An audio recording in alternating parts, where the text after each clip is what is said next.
Hi guys, today I want to get into the effects of Marxism and coloniality on mental health. Remember, Marxists are the biggest proponents of so-called mental health awareness.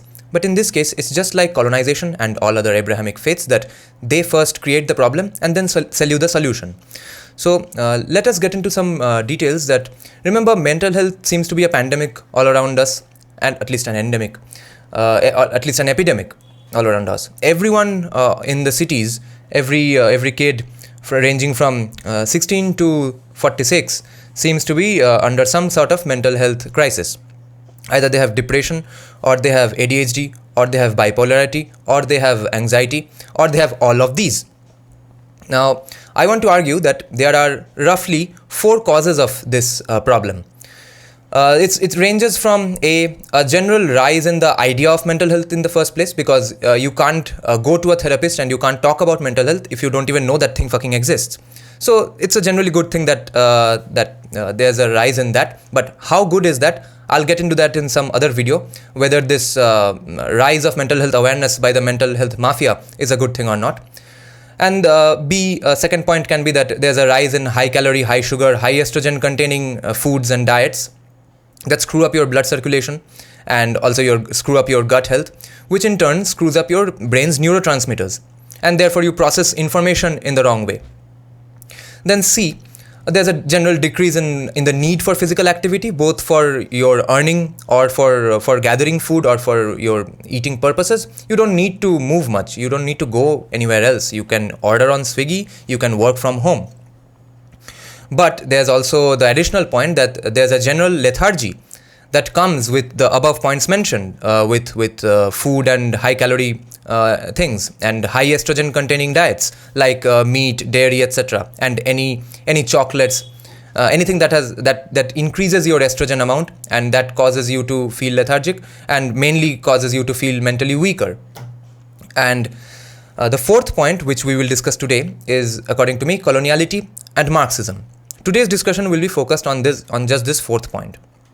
Now remember, what are the direct and indirect results of a general Marxist society, that how their ideas seep through the education system, and people who don't even identify as Marxists or aren't even supporters of the so-called CPIM in India generally subscribe to all these ideas, largely.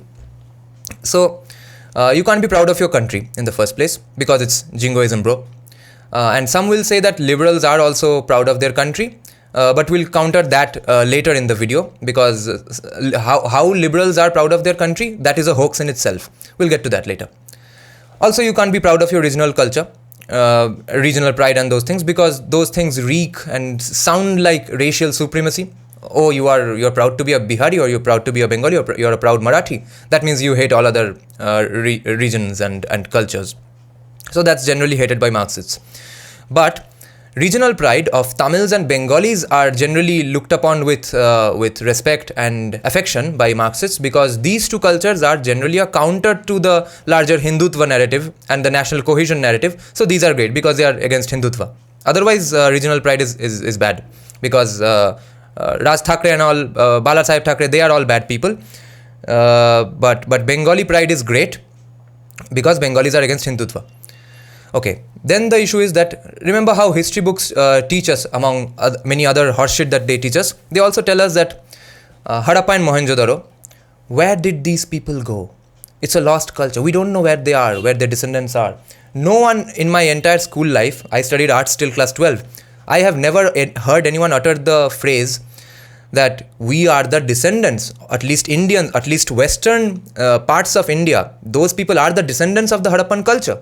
Remember what difference that would have made to me, that I am part of this civilization. Holy shit, I didn't even know that. I thought they were random people and they drowned in that fucking flood or Aryan invasion that happened, and they're all dead now.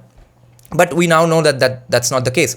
Remember how documentaries talk about Egypt, people who made the pyramids of pharaohs. It's a lost culture. We don't know where they went. But the truth is that they were fucking forced converted to some religion or the other in later years, and their descendants are still in Egypt, or at least in the surrounding regions, but they didn't disappear unless there was a genocide of sorts. But genocide is rarely of an entire culture. People are generally force converted. Only Native Americans are the only culture which has been absolutely wiped out by force. The people who remain have either converted or have not converted, but even the survival itself is a very, very, very small number. Fourth is, of course, you can't be proud of dharma, because that's Hindu fascism, and it leads us to being an invaded society, or casteism, bro, or sati pratha will come back because of Hindutva. So you are also allowed to be proud of dharma. You can be proud of yoga. Only if you say you will be allowed by a Marxist to say you are proud of your dharma only if you subscribe to the idea that all religions are equal, all religions are equally good, or all religions are equally bad, and that kind of addiction to false equivalency. Somehow you can't assign a nuance or value to a religion. You have to call them all equally bad or good. And also remember, anything bad about dharma is directly the fault of Vedas and Upanishads. Anything good that arises out of dharma is secular and open to appropriation by Abrahamic faiths. For example, yoga. All this leads to a vacuum and a lack of identity. By the way, you can't bring up identity as well because Hindu fascism and racism, bro. But that vacuum of identity is then replaced with a Marxist / white liberal / Abrahamic conservative savior complex, which is why people go around being an activist. Apna sab identity chhod diya. I'm not proud to be Indian. I'm not proud to be Hindu. But now I'm going to go around selling this piece of nonsense that I will save you by my ideology that I've created just 20 fucking years back, and which leads to people's sole identity revolving around being a left-wing activist. People who are called, and even Deepak in the very last weekend's book launch, he called them a jhola chhap. He's saying, I'm not an activist. I'm not a jhola chhap. I earn my own money and also talk about these things. That was a very nice sentence. So your sole identity revolving around being a left-wing activist, which leads to you thinking like a leftist activist regardless of what profession you are in. So when a leftist activist in mind becomes an artist, he always thinks like an activist.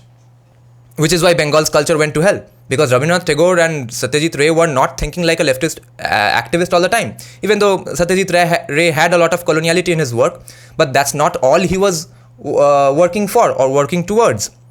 But in subsequent years, especially after 80s and 90s, all of Bengal's artists only created and started parroting the same nonsense lines that their Naxal friends used to parrot. And they tried to incorporate that in their art, and their art went to hell, only the politics remained. And now you can see the same thing with Bollywood. Bollywood's main goal is not to create great movies. Bollywood's main goal is to create the idea that everyone with a tilak is a villain. Also, now, which leads to you thinking like a leftist activist regardless of your profession, whether you are an artist or an academic. We know the problem with academics. And also, if you're a corporate employee, that's the most hilarious part. I know countless IT professionals who, for some weird-ass reason, are apparently people who hate capitalism. Their bread and butter has arisen out of capitalism and innovation that happens out of capitalism. But they are sitting all day on their Facebook and hating on Elon Musk and Jeff Bezos. How does that cognitive dissonance happen? Because they are leftist activists at heart and in their minds. And all this lack of identity, or conjured up identity based on debunked 20th century political ideologies, leads to a downfall in mental health. Because you don't feel a connection with your fellow men, or your neighborhood, or your culture, or your nation, or your dharma. You end up becoming a lonely individualist who pretends to love individualism, but is constantly on the lookout for a fellow individualist who shares your similar worldview, who is also a Marxist. Thus, in essence, they are reinventing the wheel. They are creating a society of their own while criticizing everything that has led to a society already. They are either directly or indirectly saying they are going to make a new, better society. But every time they have done that, they have fucked up the entire country. Soviet Union, Cuba, Venezuela, etc., West Bengal, California. Now, in a sense, they are reinventing the wheel and creating an identity and a non-individualistic, homogeneous group, which you consciously or subconsciously consider to be your society. That's what they are doing. Because remember, mankind cannot live without a society. There's a saying that a bee cannot live without a hive and a man cannot live without a tribe. Humans need a group to associate with, a tribe, so to speak. And it has to be built on some agreed upon values. Otherwise, what's the tribe, what's this united cohesive group based on? Now, Abrahamic cultures will also have their own societies with their own ways of life, but one that's predicated on worshipping one particular god in one particular way, although little nuanced differences among their different sects exist. But we have something different and way more elaborate, nuanced, and one that's made to suit all kinds of personalities and has survived for 6,000 years. Now, when you take all this away from a child from their very childhood, in their schools, in their homes, even by liberal parents, and you tell them that their nation is weak, their dharma creates sati pratha and casteism, and more recently, all of them are beneficiaries of either every child is a beneficiary of oppression and capitalism, or they are victims of oppression and patriarchy and capitalism. You are bound to create adults with anxiety and mental weakness, because you have grown up knowing in some way or the other that you are on your own and there's no one coming to save you. Now, to be fair, this is not the case with most mofusils and villages in India. But what Bengalis in Kolkata, who are the mostly people who are facing this, and some people from South Delhi and South Bombay and South Kolkata, I don't know how this happens. There must be some interesting reason why the south regions of all these metropolitan cities are fucking liberal nut jobs. But Bengalis, what Bengalis in Kolkata are facing today will be faced by all other societies and later mofusils as well, if this train wreck of an ideology is not destroyed, uprooted, demolished, and thrown out of the country. Remember, there's a very interesting story about a conservative and a progressive walking in a forest. They are walking hand in hand, and suddenly they come across a fence inside the forest. A fence. And the progressive says, "Why is there a fence here? Let's uproot it and throw it away." The conservative says, "No, it must have been put here for a reason. Why did you assume that this fence is a hindrance to you? Let's talk it out. Let's discuss why this fence is here. And then after the discussion, if we think this fence doesn't have any value, I'm ready to throw it away." For example, casteism for Hindus. Not one Hindutva guy supports casteism anymore. Or,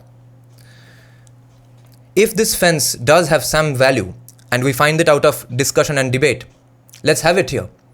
This fence did not fall out of the sky. This was put here for some reason by someone.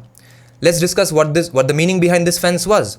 And in the Indian context, to discuss what this fence was here for, you will have to read Vedas and Upanishads, at least in unabridged forms, at least from people who know Sanskrit, not from post-colonial Marxists. And let me give you a personal example on the issue of when liberals are proud of their country. I never associated with Indians as much as I do today. It feels like a community now to me. And I didn't associate with Indians as much before because my national pride, patriotism, even though I had bypassed the accusations of jingoism all my life, but it was still founded on flimsy and superficial grounds. For example, in my video where I countered Prakhar Gupta, remember he says he's proud of India, proud of the flag, he has no problem shouting India, India during a cricket match. But in the very next sentence, he says, "Let us first make something tangible that we are proud of." And also says, nationalism doesn't make sense to him. Because individualism, bro. And then he goes on to say, what did our ancient past lead us to? Infighting, and we got invaded. Then what on earth was he talking about being proud of? Indians in just a racial sense then. He was proud of being an Indian just because he was born inside this territory called India. So that's a racial concept. That's even worse. He doesn't even have a reason to be proud of his group, but he's proud of it anyway. And that's when false equivalencies happen. Like all religions are equally good or equally bad, or Pakistani nationalism means the same thing as Indian nationalism. It's just your opinion, I'll have my opinion, that kind of nonsense. And the idea that Indian cricketers should go around hugging and cuddling after the cricket match, that sort of nonsense comes out of this nationalism that's based on flimsy and weak grounds. But I know for a fact now what I am for and what I am against.